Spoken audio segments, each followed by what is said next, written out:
Reprise de débat. L'honorable député de Chambly-Beaudoin. Merci, Monsieur le Président. Je vais essayer de faire vite parce que j'ai plusieurs points dont je veux aborder dans mon discours, étant donné que c'est un enjeu sur lequel je travaille depuis mon élection dans ma circonscription. Premièrement, je veux remercier mon collègue de Laurentides-Labelle d'avoir présenté cette motion qui vise justement à améliorer le processus pour la réglementation de la vitesse sur eau.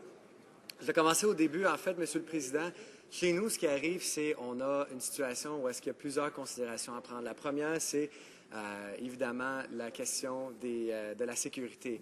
Il y a le club canoë-kayak à Otterburn Park tout l'été doit cesser ses activités à 13 h l'après-midi, étant donné qu'il y a des questions de sécurité avec les embarcations motorisées qui vont très rapidement.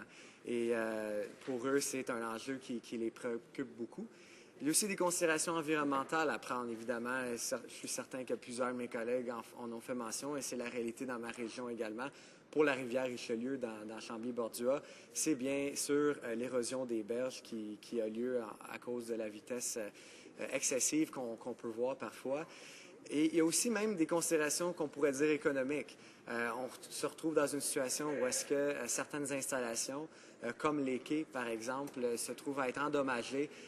Autant les quais publics, financés autant par le gouvernement fédéral que provincial que municipal, autant les quais qui sont privés. Il y a quelques centaines, peut-être même des milliers de résidences dans ma circonscription sur le bord du Richelieu, allant du bassin de Chambly jusqu'à Mont-Saint-Hilaire et ces résidences-là ont, eux, des quais privés sur leur terrain. Ils achètent des résidences sur le bord de l'eau et ils voient les installations endommagées. Il y a aussi, bien sûr, la question de nuisance. Ça fait beaucoup de bruit, surtout dans ces quartiers plus résidentiels. Et on a eu plusieurs courriels et lettres et même appels téléphoniques de la part de mes commettants pour, justement, nous faire part de cette problématique.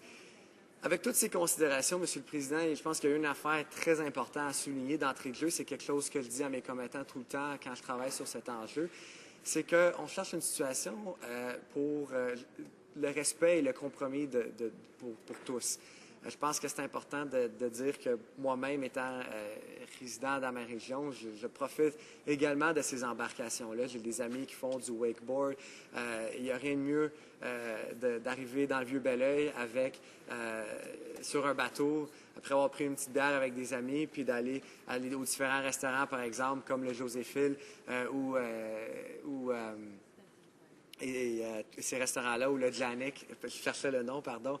Et quand on voit la quantité d'embarcations qui ont lieu là, on réalise que c'est un enjeu quasiment touristique. On ne veut pas enlever le plaisir à ces gens-là, et ces gens-là je m'inclus là-dedans parce que je comprends l'importance du plaisir.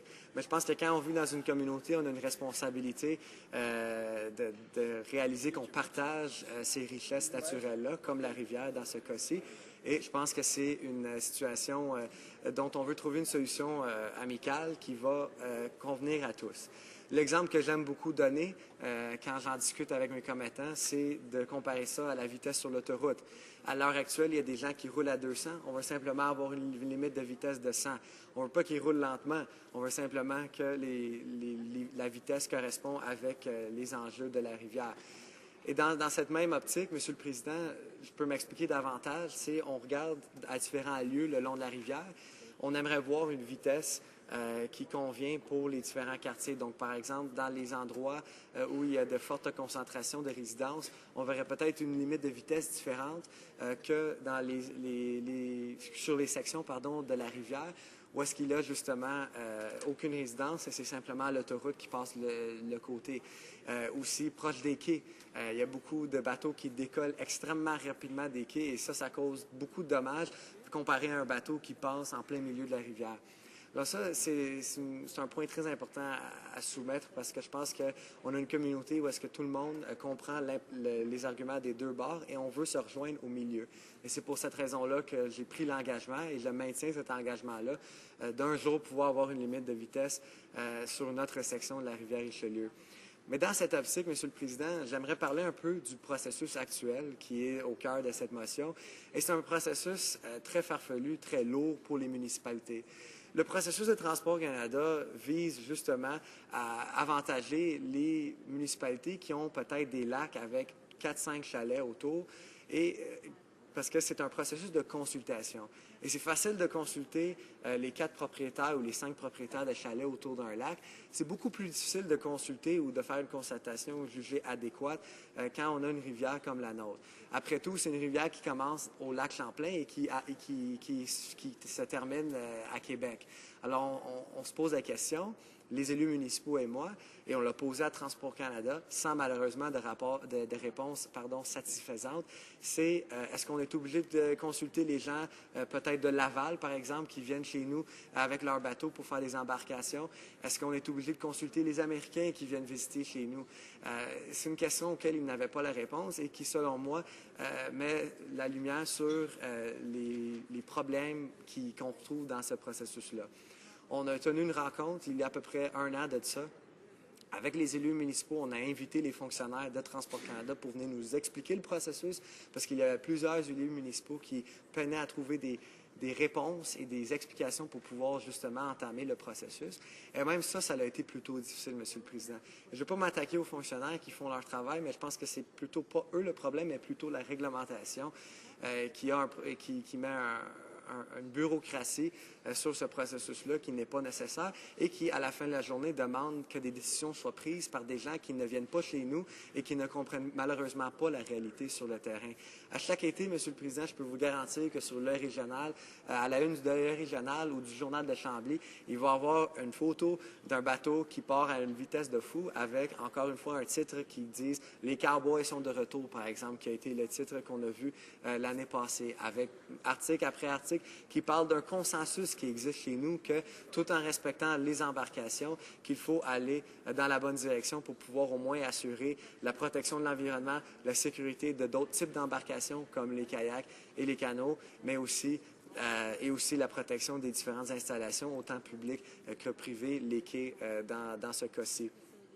Alors, on a entamé ce processus-là et on a vu à l'époque, même avant que mon collègue dépose sa motion, on a vu des résolutions de plusieurs des 6 sur les 12 municipalités dans ma circonscription, en plus de la MRC de la Vallée du Richelieu, dont la plupart de mes municipalités font partie, en plus de la Fédération québécoise des municipalités, et en plus de ça, la Communauté métropolitaine de Montréal, la CMM, dont plusieurs de ces municipalités font partie.